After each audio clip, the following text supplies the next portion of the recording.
السلام عليكم طلابنا حبايبنا في كل مكان، اهلا ومرحبا بكم في فيديو جديد. فيديو حل تمارين الخطوات الشهرية. بسم الله. اول حاجة النموذج الاول، اذا كان س زائد 3 صاد وواحد عملية بمقدار 3 س أس 2 زائد 11 س صاد زائد 6 صاد أس 2 في النعم الآخر. قبل ما أقول الإجابة حابب أقول لكم كل سنة وأنتم طيبين ورمضان كريم. يلا نكمل الحل. ماشي. أول حاجة عشان نجيب العمل التاني لازم نحلل الموضوع. 3 س أس 2 زائد 11 س صاد زائد 6 صاد. نكتب هنا 3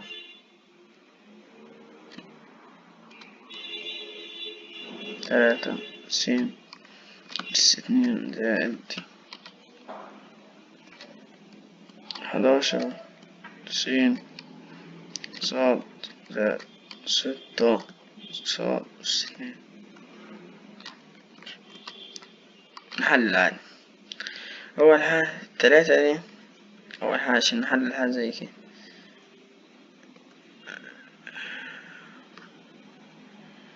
3 س أس 2 زائد 11 س صاد. 3 دي بتساوي 1 في 3 أو 3 في 1، فهنقول مثلا عملنا كده 3 س و س. ماشي. الستة دي بتساوي 2 في 3، 3 في 2 أو 6 في 1، 1 في 6. ماشي. اخترنا حل فيهم. يلا لو حطينا الاتنين ضربناها في التلاتة هيطلع معانا ب6. 1 في 3 ب9. لا غلط. ماشي نضرب. طيب 3 في 3 ب9. 2 في 1 ب2. 9 و2 ب11. صح، يعني 3. أنا حطينا 3 صاد 2 صاد موجب شتى مساوي موجب. لا حتى انت التصاد هنا محطناش هنا عشان تضرب كده. أول في تالت، تاني في تاني، بعد كده وسطين في طرفين. فهمت؟ يعني هو مديني بقى، هو مديني س زائد 3 صاد. س زائد 3 صاد يبقى 3 س زائد 2 صاد. 3 س زائد 2 صاد. اختار رقم ب. إذا كان س أس 2 زائد كاف س زائد 49 مربع كامل فإن كام بتساوي 4 كامل. س أس 2 زائد كاف س زائد 49. 4 كامل عشان نجيب مربع كامل. الجذر الأول زائد الجذر التاني وشرط الأوسط. الجذر الأول س، الجذر التالت 7، وشرط الأوسط موجب. كده 4 كامل. ماشي. عشان نجيب الحد الأوسط بنعمل ايه؟ أول تربيع س أس 2. الحد التالت تربيع موجب دايما. الأول في التاني في 2. س في 7 في 2، يعني س في 7 7 س زائد في 2 موجب 14 س. يعني كده ب14. 17 أس 2 ناقص 35 أس 2 يساوي سالب 18 في نقط. ماشي. حل فرق بين المربعين. عشان تحل تعمل ايه؟ تاخد 17 و35 مرة موجب مرة سالب، تعمل كده 17 ناقص 35 في 17 زائد 35. 17 ناقص 35 بسالب 18 في 17 زائد 35 42. 52 أنا آسف. 52.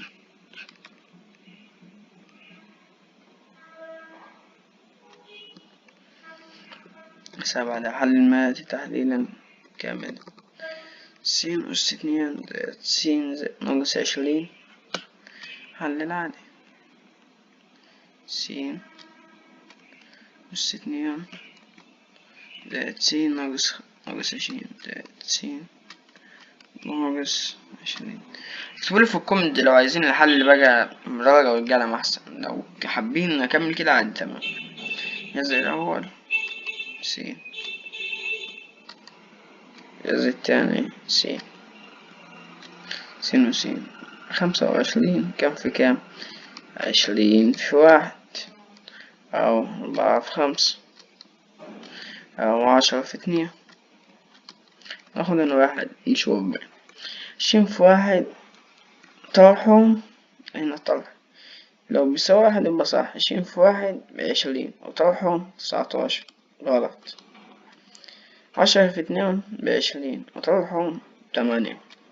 4 في 5 20 وطرحهم ب1 صح. يعني هنا 5 وهنا 4. اكتبهم هنا حلو. س 5 س 4. هنا السالب وإشارة التاء تختلف كده، ياخد إشارة الأوسط موجب تاني خالف. س زائد 5 س ناقص. تمام. المسألة اللي بعدها ألف أس 6 ناقص 64 قبلها أس 6. ما تفرضش من هو ألف أس 6 ألف أس 8 ألف. هو ألف أس 6 دي بتساوي ألف أس 3 في ألف أس 3.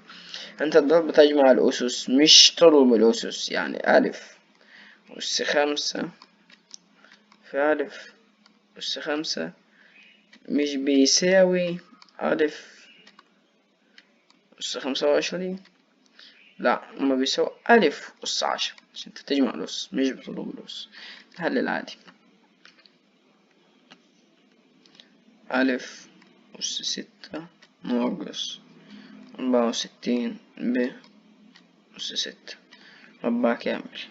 ألف أس 3 زائد 8 64 ب أس 6 8 ب أس 3 ألف أس 3 8 ب أس 3 سالب. نفرق بين ربعين موجب سالب. السنة اللي بعدها النموذج التاني. اختار الإجابة الصحيحة. إذا كان س أس 2 زائد ص أس 2 يساوي 7، س ص يساوي 3، فإن س ناقص ص أس 2 بيساوي كام؟ ماشي. س ناقص ص أس 2 حللها. فك الأقواس. س ناقص ص أس كل أس 2 ربع الأول س تربيع ربع التاني صاد تربيع موجب دايما، والفي التاني في التالت سالب 2 س صاد سالب عشان هنا الأوسط. ماشي. الحل هنا بيساوي س أس 2 زائد صاد أس 2 ناقص 2 س صاد. هنا يعتبر فكنا. ماشي. هنا 7 س أس 2 زائد صاد أس 2 بيساوي 7، فإنها 7 ناقص س في صاد بيساوي 3، وعندنا 2 س في صاد يعني ناقص 6. 2 في 3 بيساوي 1.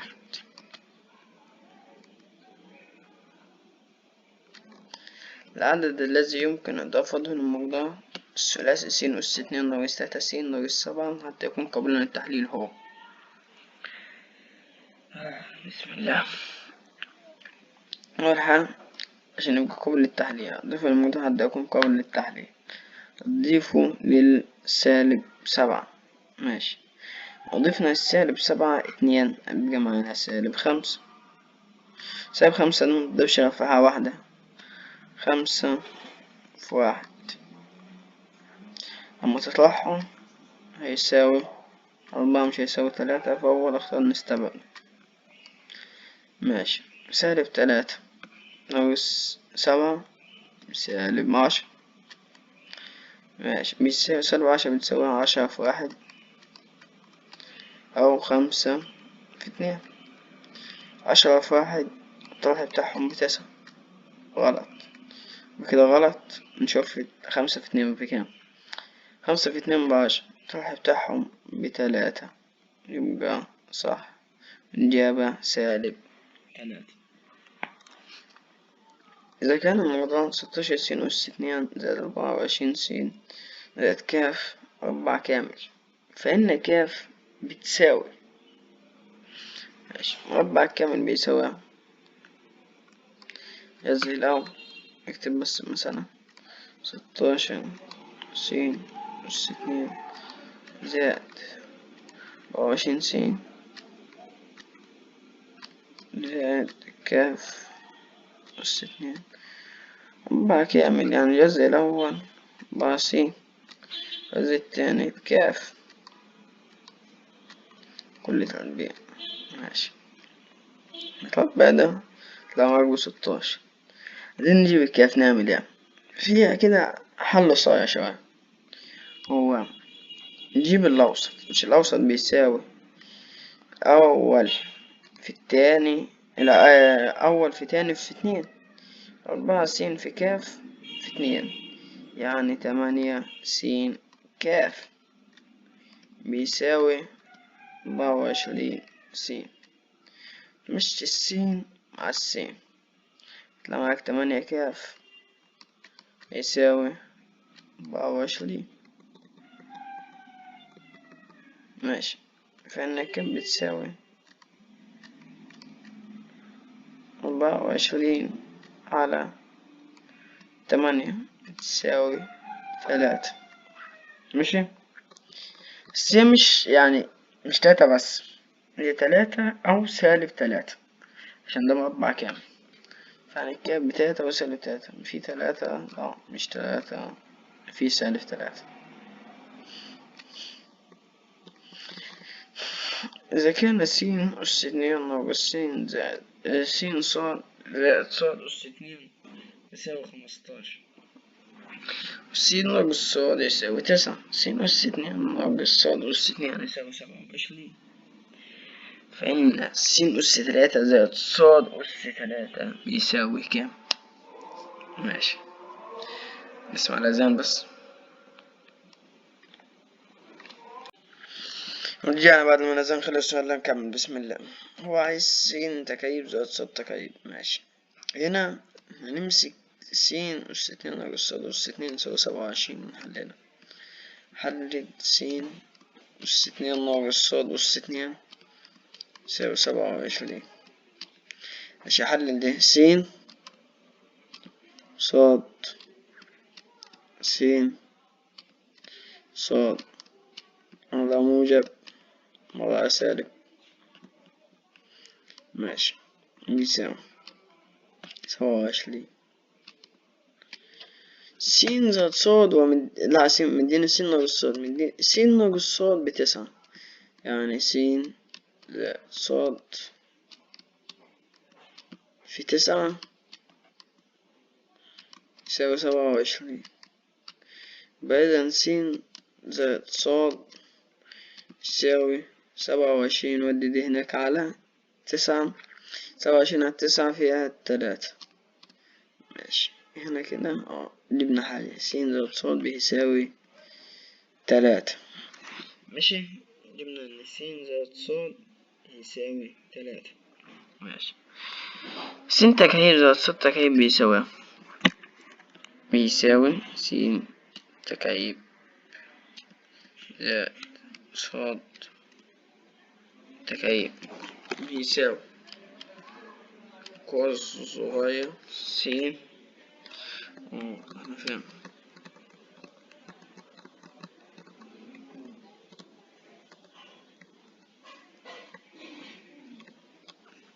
اكتبها هنا. احنا جبنا حتة س زائد صاد بيساوي 3. ماشي. قلنا إن س تكعيب زائد صاد تكعيب بيساوي قوس صغنن س زائد صاد شرط الأوسط هنا قوس كبير. البيع الأول س أس 2، البيع التاني صاد أس 2. ماشي. بعد كده نشقلب الإشارة ونضرب الأول في التاني س في صاد، س في صاد وهنا زائد. ماشي. س زائد صاد قلناها ب3 في س أس 2 ناقص س صاد زائد صاد أس 2. ماشي. عندنا س أس 2 ناقص س صاد زائد صاد أس 2 ب15، يعني 3 في 15 بيساوي 45.